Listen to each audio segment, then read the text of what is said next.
इसमें हंसने वाली कोई बात नहीं। मैं उस दिन बिल्कुल भी नहीं डरा था। डर गए थे विभूति, तुम डर गए थे। तारानाथ बाबा, तारानाथ बाबा, आप कहाँ हैं?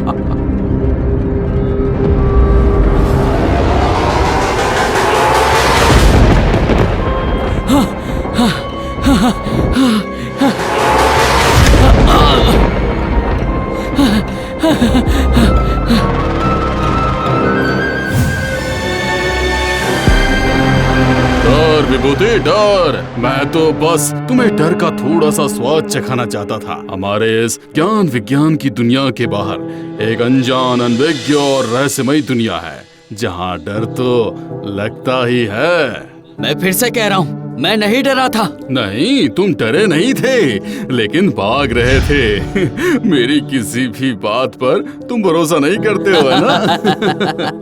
नहीं नहीं नहीं नहीं नहीं, देखिए मैं आपके पास कहानी सुनने के लिए आता हूँ, मुझे अच्छा लगता है। और उस दिन वो पगली वाली कहानी तो बहुत ही अच्छी थी, इससे इनकार नहीं करूँगा। कहानी?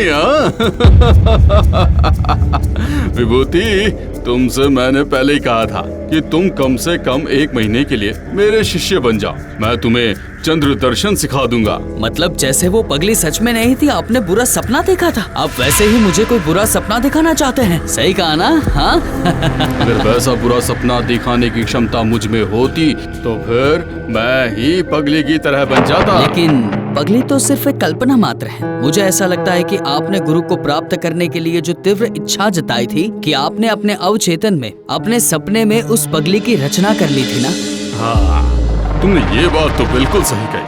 गुरु की खोज करने के लिए मैं आतुर हो चुका था, लेकिन अगर सब सिर्फ मूढ़ कल्पना ही थी, तो फिर सपने में साधना करने के बाद मुझ में जो एक विचित्र शक्ति आ गई थी, वो कैसे आई? कैसी शक्ति? किसी भी इंसान को देखने पर मुझे उसका अतीत भी दिखाई देने लगता है, तस्वीर की तरह।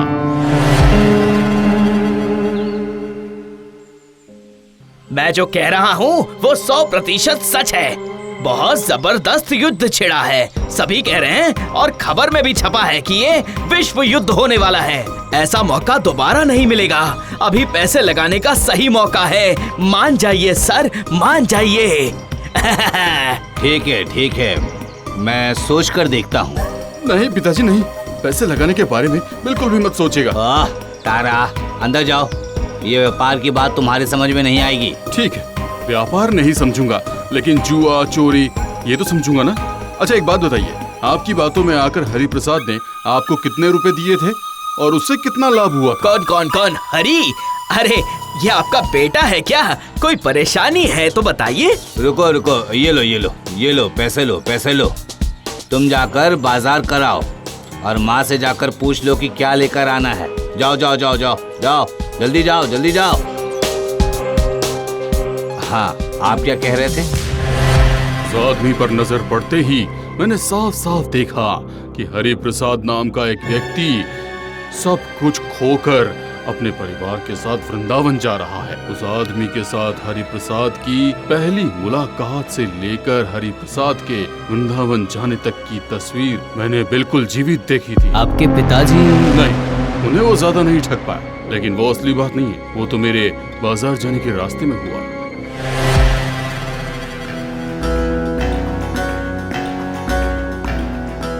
बैंगन की कीमत कितना ज्यादा बढ़ गई है भैया।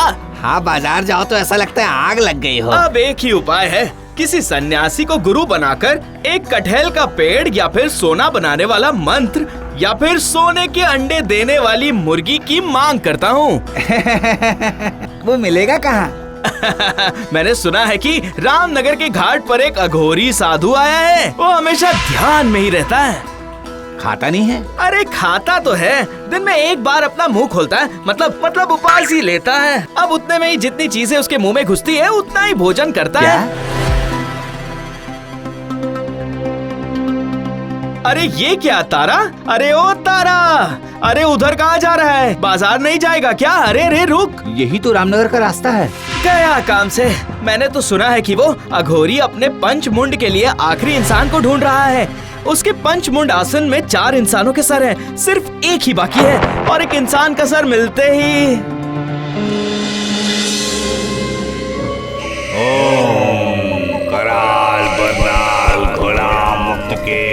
चतुर्भुजां काली काल दक्षिणां हरितमुंडमाला विभूषितां सर्वेश चिन्ह दीर्घ लघु बरहं अरहं तारामणां वर्णं क्षयो दक्षिणां धारणम्। रामनगर का घाट तो सबसे बड़ा शमशान घाट है। हाँ, बहुत बड़ा शमशान घाट है। उस अघोरी के बारे में मैंने पहले भी सुना था। बाजार जाते समय मैंने वो बात फिर से सुनी। ठीक जहाँ से रामनगर तालाब जाने का रास्ता भी पड़ता है, मुझे ऐसा लगा जैसे कि ये कोई संयोग हो। ऊपर वाले ने अपनी काल श्रेणी मेरे लिए खोल दी हो। उसके बाद ओम ह्रीं तीरिं ह्रीं क्रीं दक्षिणां धारणं क्रीं क्रीं क्रीं। क्या चाहते हो? तुझसे ही कह रहा हूँ, तुझसे। मुझसे क्या चाहता है? आओ आओ आओ, जो भी मांगना है मांग लो। आओ आओ, डर किस बात का? जो भी मांगना है मांग लो। मेरे पास कुछ भी देने की क्षमता नहीं है, लेकिन अगर तुम चाहो तो मैं सब कुछ दे सकता हूँ। मुझे अपना शिष्य बना लीजिए बाबा। बस इतना ही? बाबा, मैं आपके साथ रहना चाहता हूँ। ठीक है, मेरे साथ ही रहो। जब तक काल और शमशान खत्म नहीं होते तब तक तैयार हो। तैयार हूँ। तैयार हो? तैयार हूँ। तैयार हो? मैंने हाँ तो कहा आपको बाबा। तैयार हो? हाँ, तैयार हूँ। माँ, ओ माँ, माँ, आज मेरा पंचमुंड आसन सर्व संपूर्ण हो गया है। माँ, माँ, माँ, ओ माँ।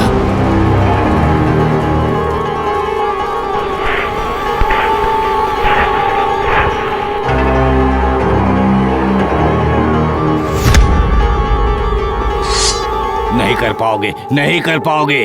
तुमने आखिरी समय तक मेरे साथ रहना स्वीकार किया है। तुम्हारा सर मेरे आसन में 5वें सर की तरह रहेगा और तुम्हारा शरीर मेरी सेवा के लिए रहेगा। समझ गए तुम? शांति, शांति, शांति।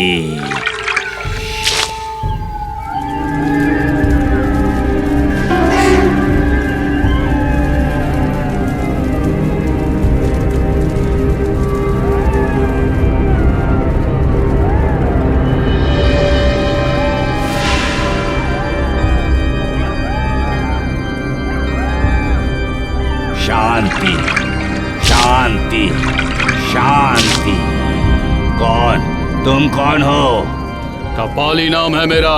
तू फिर से अपनी शक्तियों का गलत इस्तेमाल करने जा रहा है। हवा की हर एक लहर से ही इस बात का आभास पाकर मैं यहाँ पर हाजिर हुआ हूँ। बिल्कुल सही समय पर आया हूँ, वरना और जान तुम्हारे हाथों से खत्म हो जाती। पिछली बार मुझे मजबूर होकर शांति से दूर हटना पड़ा था, लेकिन आज मैं अकेला नहीं हूँ। सुनो, तुम सभी आओ, आओ, आओ।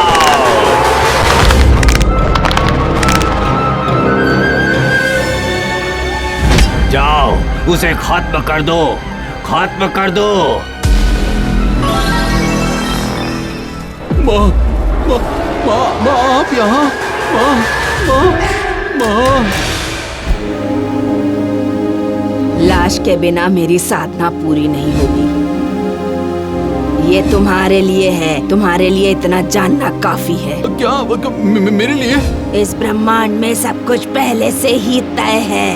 मैं चलती हूँ। आप आ गई हो माँ, मेरी रक्षा करने। आप आ गई हो माँ। हे माँ।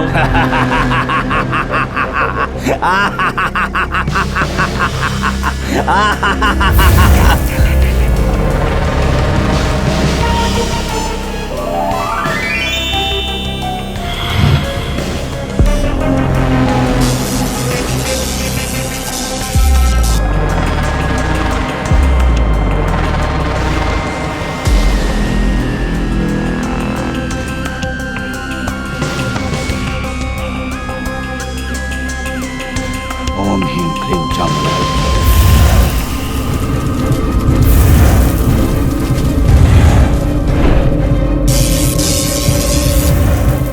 ये लो, ये लो,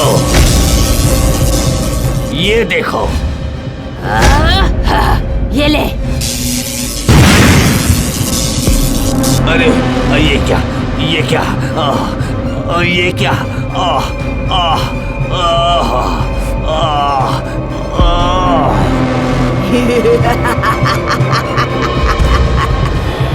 तारानाथ, आज के बाद से ऐसा बिल्कुल मत करना। संसार ही तुम्हारी जगह है, याद रखना। मैं बार बार तुम्हें बचाने नहीं आऊंगी। मैं चलती हूँ। मतलब वो पगली कोई सपना नहीं था, सच में थी। 100% सच था वो। कैसा सच जानते हो? रहने तो तुम डर जाओगे। ओह तारानाथ बाबा, मुझे डर नहीं लगता है। बोलिए, कैसा सच? ये ऐसा सच है